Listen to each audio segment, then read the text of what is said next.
Salut à tous, c'est Kichi. Nouveau décor, nouvelle vie, donc nouvelle vidéo. Aujourd'hui on va parler des choses débiles dans Naruto. Oui, alors bon, le concept lui n'est pas nouveau, hein, mais bon, après avoir bien sucé les boules du manga hein, en le comparant à Dragon Ball avec l'ami Elion dans la dernière vidéo, qui vous a extrêmement plu d'ailleurs hein, avec de nombreux débats, hein, et je remercie la chaîne Chris et Shuri hein, de l'avoir regardé et commenté, ce qui va fait gagner un petit peu plus en visibilité. Donc encore merci à eux, ils sont extrêmement gentils et j'adore le travail qu'ils font. Surtout Shuri sur Naruto. Du coup maintenant je vais vous parler de ces choses qui ne vont pas et que je trouve un peu débiles dans ce manga. Hein. Bon déjà pour vous prouver que je suis pas un gros fanboy d'Arc Sasuke ou un Itachiste en puissance, hein, même si on sait tous que Itachi les nique tous, mais aussi parce que je suis capable de critiquer une œuvre, hein, aussi fan suis-je d'elle. Et je ne sais pas si ce que je dis est français. Générique. T'as pas de générique pour ce genre d'émission hors série? Ah ouais merde. Bon bah tout d'abord, l'explication des techniques, avant et après d'ailleurs. Une chose assez agaçante hein, qui a donc te péter l'ambiance d'un combat. Ah, mais qu'est-ce que tu m'as fait? Lors de notre dernière salve, je t'ai injecté un poison mortel qui va te paralyser et se diffuser à travers ton corps jusqu'à ce que tu succombes. Cette technique héréditaire est transmise de génération en génération à travers mon clan. Le seul moyen de t'en sortir est de faire 3 fois le tour de toi-même, de réciter l'alphabet à l'envers et de manger tes excréments. Autant te dire que c'est pas gagné. Je rêve où tu viens de me donner l'antidote là? Certes. Mais comme je te dis, ça va être très compliqué, déjà parce que... Bon sinon tu peux m'attaquer pour que je puisse riposter avec une technique sortie des fagots dont le spectateur sera abasourdi. Hein?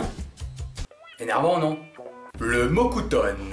Le Mokuton est une affinité de chakra extrêmement rare permettant de réaliser des techniques de l'élément bois, élément qui combine l'affinité des éléments eau et terre et qui est également l'élément le plus efficace contre les démons. Bah ouais, logique.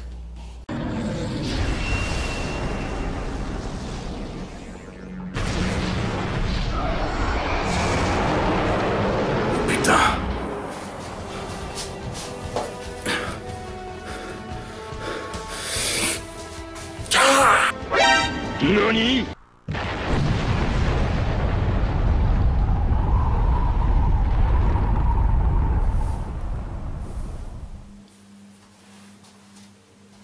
À défaut d'être discutable hein, comme faiblesse d'un démon, c'est surtout un peu con comme logique d'association, non? L'eau et la terre qui forment le bois. Attendez une seconde.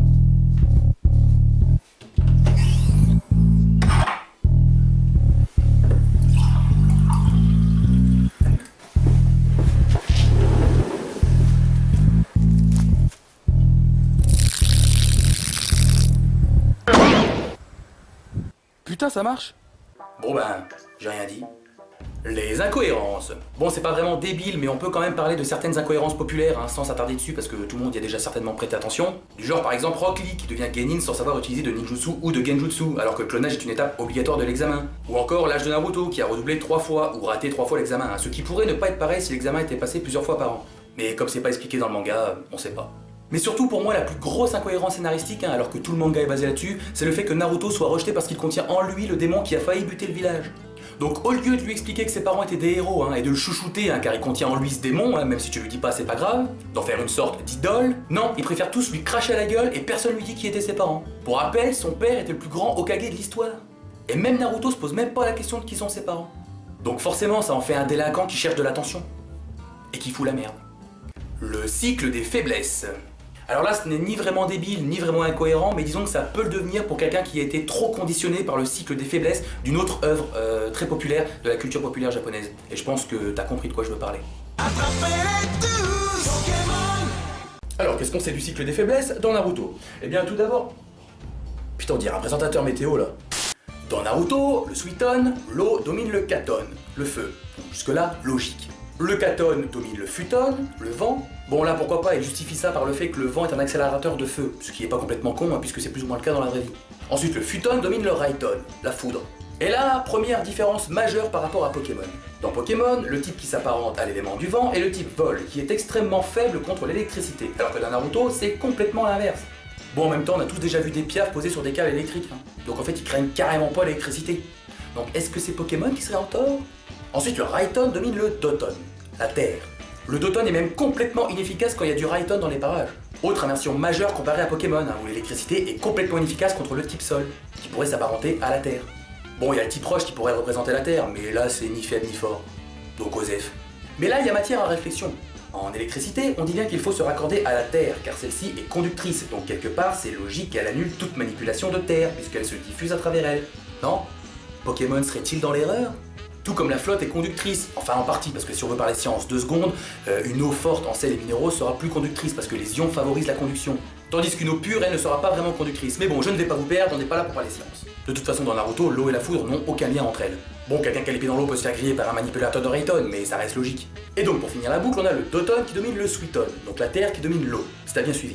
Troisième contradiction avec Pokémon, où c'est l'eau qui bat le type sol et roche pour le coup. Et là, je suis partagé. Si la terre est conductrice, c'est parce qu'elle est humide, donc contient de l'eau qui, elle, contient des minéraux. Tu me suis? Donc l'eau fait partie de la terre, donc ça peut être logique que celle-ci domine sur l'eau. Mais à contrario, si on mouille la terre, ça devient de la boue.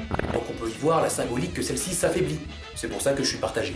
Dites-moi dans les commentaires si vous pensez que c'est l'eau qui bat la terre ou inversement. Ça m'intéresse beaucoup. Puisque pour les autres cas, je pense que c'est Naruto qui est plutôt dans le vrai. Mais dites-moi aussi pour l'électricité et la terre, du coup. Donc oui, tout ce passage n'était pas de la critique, hein, car comme je le disais, c'est ni débile ni incohérent, mais disons que ça pouvait le devenir pour quelqu'un qui a été trop conditionné parce que Pokémon a pu lui enseigner. Et puis disons que j'ai voulu finir sur une note positive pour pas trop cracher sur Naruto, qui est le meilleur manga du monde. Non, je déconne, de toute façon, le meilleur manga du monde, c'est Fullmetal Alchemist. Merci d'avoir regardé jusqu'au bout cette vidéo, j'espère qu'elle t'a plu, auquel cas je t'invite à liker, commenter, si c'est pas trop rageux, ou partager, et bien sûr ne pas hésiter à t'abonner. Tu peux aussi me suivre sur Instagram, ainsi que ma page Facebook, ou encore Twitter, tous les liens sont dans la description. Et sur ce, je te dis à plus pour une prochaine vidéo.